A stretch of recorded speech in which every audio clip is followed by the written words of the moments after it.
270 milhões de pessoas no mundo, né, usam drogas e mais de 35 milhões são portadores de transtornos mentais. Isso é o que diz a ONU. Segundo a Organização Mundial de Saúde, a OIT, diz que 10% do PIB de qualquer organização, né, são consumidos pelos estragos causados pelo consumo dessas substâncias em hospitais, acidentes de trânsito e o ambiente de trabalho. Só vá vendo aí. Mais um isso. Segundo o levantamento nacional de álcool e drogas, Renate, no Brasil, aproximadamente 3,5 milhões de portadores de dependência química. Hoje, esse número atualizado é mais do que 3 milhões e meio, já está em 4 milhões e meio.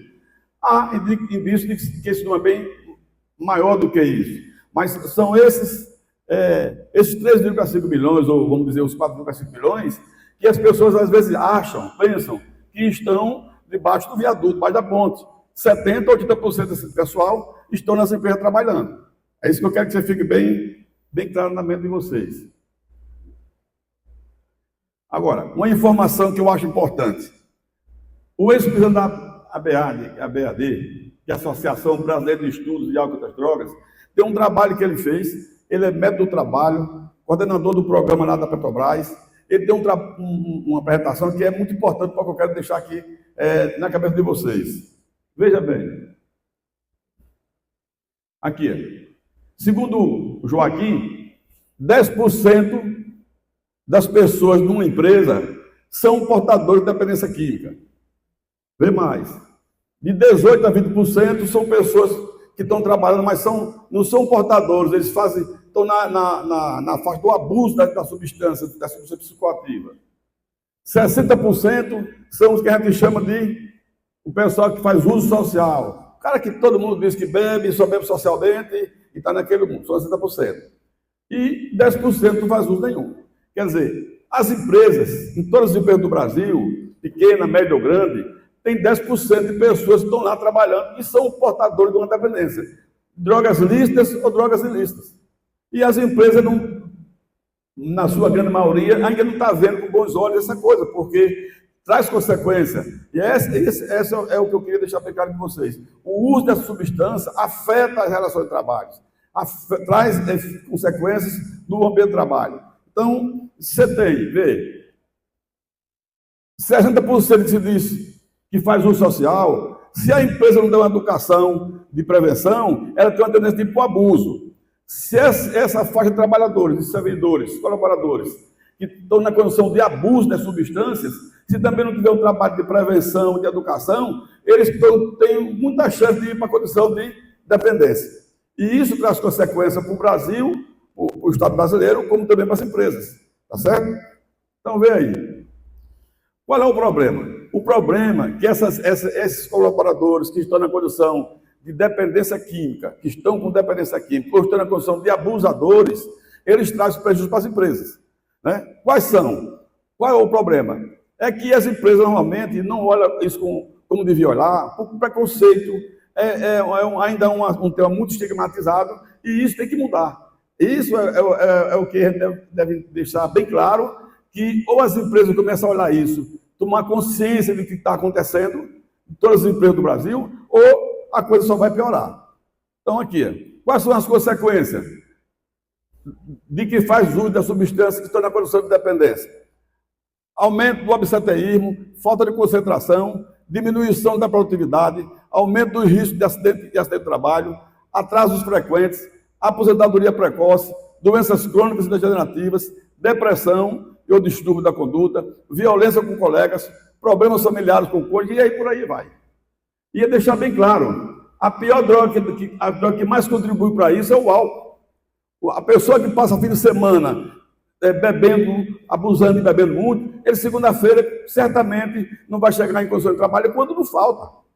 Então é isso que eu queria deixar bem claro aqui. As consequências da dependência química é muito forte. Tem empresa perdendo bons trabalhos. Eu fui consultor, eu tinha 300 funcionários, quase funcionários, e perdi bons funcionários que demiti. Eu não tinha consciência que eu tenho hoje que podia ajudar ele a sair disso. de bons mestres, bons pedreiros, porque ninguém aguenta uma pessoa que segunda-feira vai trabalhar, atrasava meu serviço, criava problema com o colega, o dinheiro que ele ganha nunca dá para pagar a conta, o cara trabalha a semana toda, chega em casa sem dinheiro, cria para um familiar. Então, essa coisa da época, eu não tinha essa consciência. Por isso que eu estou nessa luta, que é na ideia de conscientizar as empresas, principalmente no segmento que eu já trabalho, que é a construção civil. Né? Você imaginar, o universo de obras do Brasil todo só tem aumentado os acidentes de trabalho por conta da dependência química. Né? Essa é a grande sacada, tá certo? A partir de 2021, eu constituí uma empresa chamada Liber Desenvolvimento e Educação. E essa empresa tem um objetivo: oferecer às empresas do Brasil todo um programa de educação e prevenção de substâncias psicoativas no ambiente de trabalho.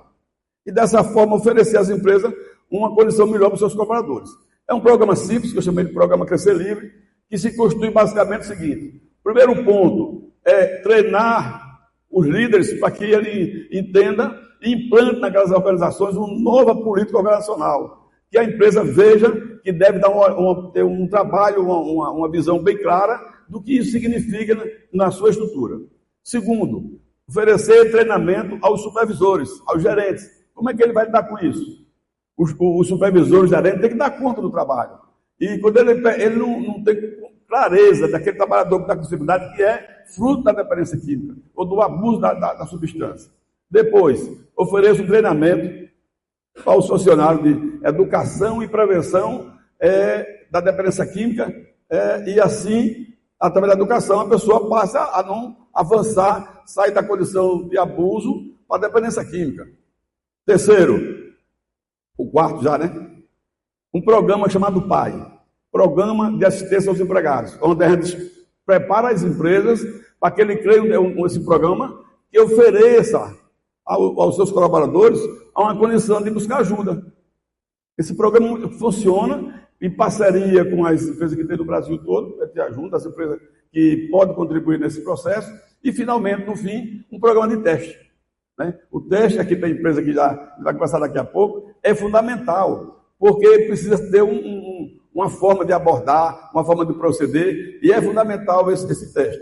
Tem muito preconceito, mas tem uma forma de se fazer. Tá certo? Então, é nesse sentido que hoje eu fico muito feliz de participar aqui nesse momento, porque eu sei que já começou e só tem a crescer essa conscientização de que as empresas têm realmente que ter uma nova visão para essa questão da dependência química e oferecer, pelo menos, a esperança para as pessoas que estão enfrentando o desafio da substância química. E o trabalho é o local melhor para ajudar.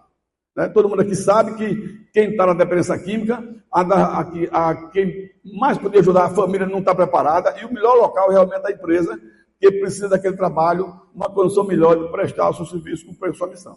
Então é isso que a gente vai trabalhar aqui hoje, vai discutir, vai ter os colegas, já tem muitas empresas do Brasil contribuindo para que as empresas ofereçam uma condição melhor para os seus colaboradores, e aí o que se diz assim, um capital humano em melhores condições de que se não realmente olhar como deve ser olhado essa questão da dependência química. Ok? Então era só isso que eu queria dizer. Vamos chamar aqui o cerimonial para que a gente possa continuar e abrir o nosso debate-papo. Obrigado a todos.